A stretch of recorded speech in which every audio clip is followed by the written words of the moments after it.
ကြီးမင်းတို့ရဲ့ကိုခန့်စွမ်းအားကိုမြင့်တင်ပေးနိုင်တဲ့အစားအစာတွေကဘာတွေဖြစ်မလဲဘာတွေစားရင်ကိုခန့်စွမ်းအားတိုးတက်စေမလဲ ကိုခန့်စွမ်းအားစနစ်ကိုအထောက်အကူပြုတဲ့အစားအစာတွေထဲမှာအချင်းဓာတ်ပါတဲ့အသီးအနှံတွေငရုတ်ပွားအနီးနဲ့မုံလာဥနီလိုမျိုးအယောင်တောက်ဟင်းသီးဟင်းရွက်တွေအစီပါဝင်မှုများတဲ့ငါးတွေအစိမ်းရောင်ဟင်းသီးဟင်းရွက်တွေအစီအစံတွေနဲ့ဒင်းချင်လိုမျိုးကစော်ဖောက်ထားတဲ့အစားအစာတွေပါဝင်ပါတယ် ဒီအစားအစာတွေမှာဗီတာမင် C ဗီတာမင် D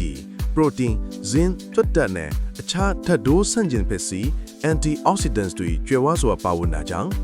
ကိုခန့်အားစနစ်လူဆောင်ချက်တွေကိုပုံမကောင်းမွန်စေပါတယ် ကိုခန့်စွမ်းအားတိုးစေတဲ့အစားအစာတွေထက်ကပထမဆုံးအနေနဲ့တင်ပြချင်တာကတစ်သီးဝလံများဖြစ်ပါတယ်အချင်တတ်ပါသောအသီးများ citrus fruits လိမ္မော်သီး grapefruit သီးနဲ့တမယာသီးတံပယူသီးတွေမှာဗီတာမင် C ကျွေဝစွာပါဝင်တာကြောင့်သွေးဖြူဦးဆဲလေးကိုတိုးပွားစေဖို့ကူညီပေးပါတယ် berry သီးများ strawberry blueberry နဲ့ raspberry သီးတွေမှာဗီတာမင် C နဲ့ anthocyanins လိုမျိုးဓာတ်တိုးဆန်ခြင်းပစ္စည်းတွေအပြည့်အဝပါဝင်ပါတယ်အယောင်တောက်သောအသီးများသင်္ဘောသီးနဲ့ကီဝီသီးတို့ဟာဗီတာမင် C ရရှိနိုင်တဲ့အကောင်းဆုံးအရင်းမြစ်တွေဖြစ်ပါတယ် ဒုတိယအနေနဲ့ဟင်းသီးဟင်းရွက်တွေဟာလည်းကိုခန့်စွမ်းအားတိုးစေပါတယ်အယောင်တောက်သောဟင်းသီးဟင်းရွက်များမှာငရုတ်ပွားအနီမှာတခြားအချင်ဓာတ်ပါတဲ့အသီးတော်တော်များများထက်ဗီတာမင် C ပါဝင်မှုပိုများသလိုမုံလာဥနီမှာလည်းဘီတာကာရိုတင်ကျွယ်ဝစွာပါဝင်ပါတယ် အစိမ်းရောင်ဟင်းသီးဟင်းရွက်တွေဖြစ်တဲ့ဟင်းနုနွယ်နဲ့ကိုင်လန်တုံးမှာဗီတာမင် A, C, E တို့ပြင်ကလိုရိုဖီနဲ့လူတင်းဓာတ်တွေများစွာပါဝင်ပါတယ်ပန်းကုန်လာစိမ်းဘရိုကိုလီဟာလည်းဗီတာမင်ဓာတ်တွေနဲ့ဓာတ်တိုးဆန့်ကျင်ပစ္စည်းတွေပြည့်ဝနေတဲ့အသီးရွက်ဖြစ်ပါတယ်ကက်သွန်ဖြူနဲ့ဂျင်းဒီဟင်းခတ်အမွေးအကြိုင်တွေကကိုခန္ဓာကောင်းစေပြီး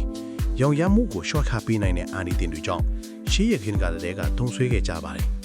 တတိယအုပ်စုကတော့ protein နဲ့အခြားအစားအစာတွေဖြစ်ပါတယ်အစီနဲ့တဲ့အသားတက်လီယမ် protein တွေဖြစ်တဲ့ကြက်ပဲအသားငါကြက်ဥအစစ်အဆန်နဲ့ပဲအမျိုးမျိုးတို့ဟာကိုခန့်အား cell တွေကိုတိဆောက်ပြုမြင့်ပေးရမှာကူညီပေးတယ်လို့ zinc တွတ်တက်ရရှိစေတဲ့ရင်းမြစ်တွေလည်းဖြစ်ပါတယ်အစီပါဝင်မှုများတဲ့ငါးများဖြစ်တဲ့ salmon ငါး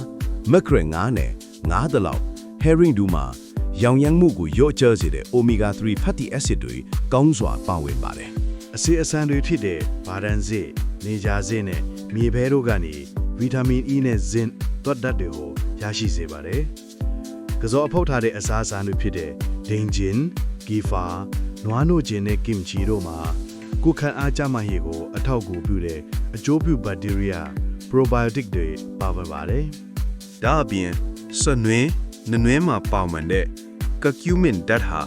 ကိုခန့်အားကိုမြင့်တင်ပေးနိုင်တဲ့ဂုဏ်သက်တည်ရှိပါတယ်လက်ဖက်စိမ်း green tea ဟာလည်းကိုခန့်အားစနစ်ကိုမြင့်တင်ပေးနိုင်တဲ့ဓာတ်တိုးဆန့်ခြင်းပစ္စည်းတွေရရှိနိုင်တဲ့အကောင်းဆုံးရင်းမြစ်တစ်ခုဖြစ်ပါတယ်